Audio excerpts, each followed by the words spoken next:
कथा और उसका संघर्ष। अध्याय 1, एक नया संसार।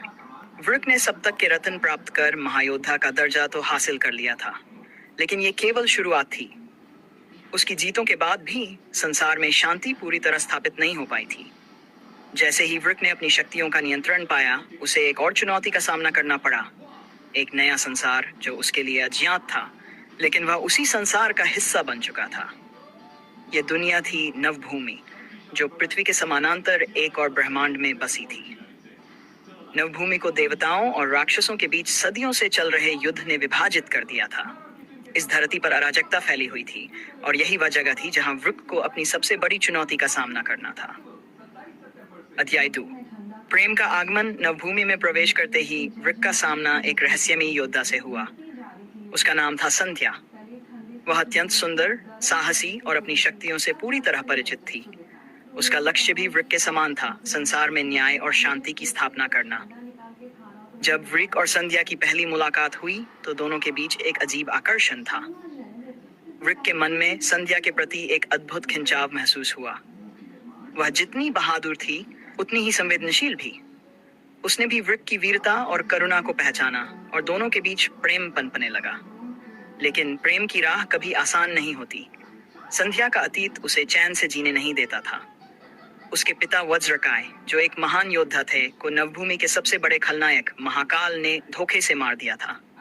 संध्या का जीवन बदला लेने की आग में जल रहा था, और यही वृक के लिए भी एक नई चुनौती बन गया। अध्याय 3, महाकाल का उदय।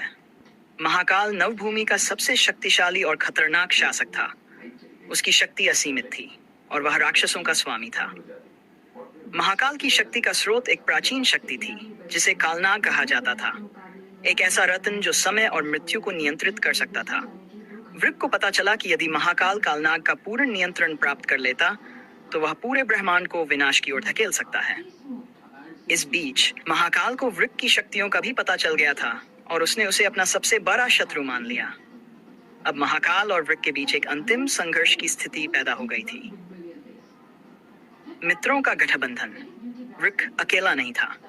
उसके पास कुछ मित्र भी थे जो उसके साथ इस संघर्ष में खड़े थे। संध्या के अलावा वृक के साथ 3 और महान योद्धा थे। अर्जुन, जो तीरंदाजी में माहिर था। उसकी बाणों की गति और उसकी सही निशाने की क्षमता अतुलनीय थी।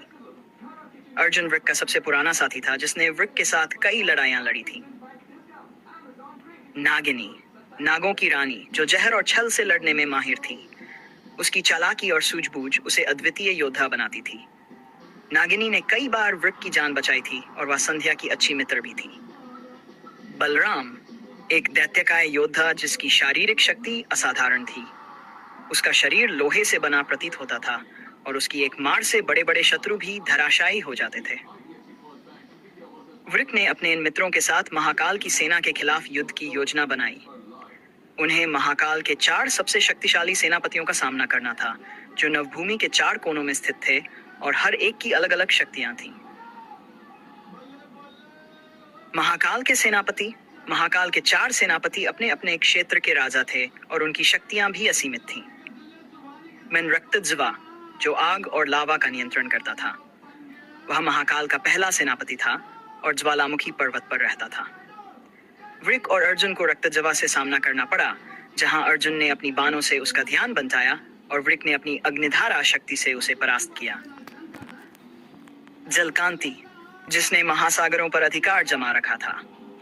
उसकी शक्तियों का कोई अंत नहीं था, और वह अपने दुश्मनों को पानी में डुबो देता था। नागिनी ने अपनी नागिन शक्ति का उपयोग कर जलकांति को भ्रमित किया, और वृक ने अपनी वरुणांक शक्ति से उसे हरा दिया। धरणीधर, पृथ्वी का स्वामी, जिसकी शक्ति जमीन के नीचे छिपी थी। बलराम को धरणीधर से मुकाबला करना पड़ा। बलराम ने अपनी शारीरिक शक्ति और धरती की ऊर्जा को नियंत्रित कर उसे परास्त किया। वायुज, हवा और तूफानों का स्वामी, जो हवा की गति से हमला करता था। वायुज की शक्तियों के आगे वृक को अपनी अंतिम शक्ति पवन शक्ति का उपयोग करना पड़ा, और वह उसे हराने में सफल रहा। अध्याय 6, महाकाल से अंतिम संघर्ष। महाकाल को जब अपने सेनापतियों की हार का समाचार मिला तो उसने वृक और उसके साथियों को समाप्त करने के लिए अंतिम युद्ध की घोषणा कर दी। उसने कालनाग का पूरी तरह से नियंत्रण पा लिया था और उसकी शक्ति अब असीमित हो चुकी थी। महाकाल का किला खाल गुफा में स्थित था, जो एक भयानक और डरावनी जगह थी। वृक, संध्या, अर्जुन, नागिनी और बलराम ने मिलकर महाकाल की ओर कूच किया। महाकाल ने अपने सभी राक्षसों की सेना को विक और उसके साथियों के खिलाफ उतार दिया। युद्ध भयंकर था। धरती कांप उठी, आसमान में अंधकार छा गया।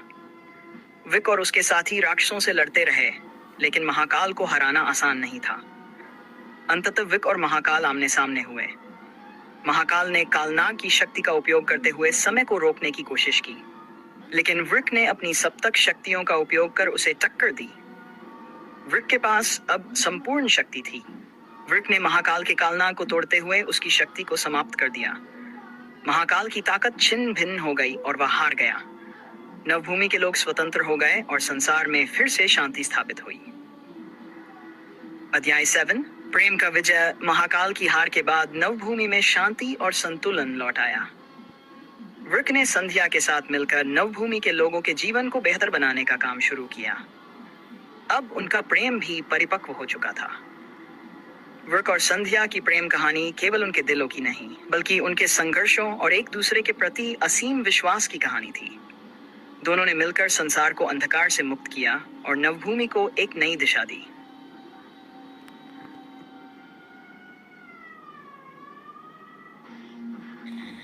ऐसे ही मज़ेदार कहानियाँ सुनने के लिए मेरे चैनल को सब्सक्राइब करें।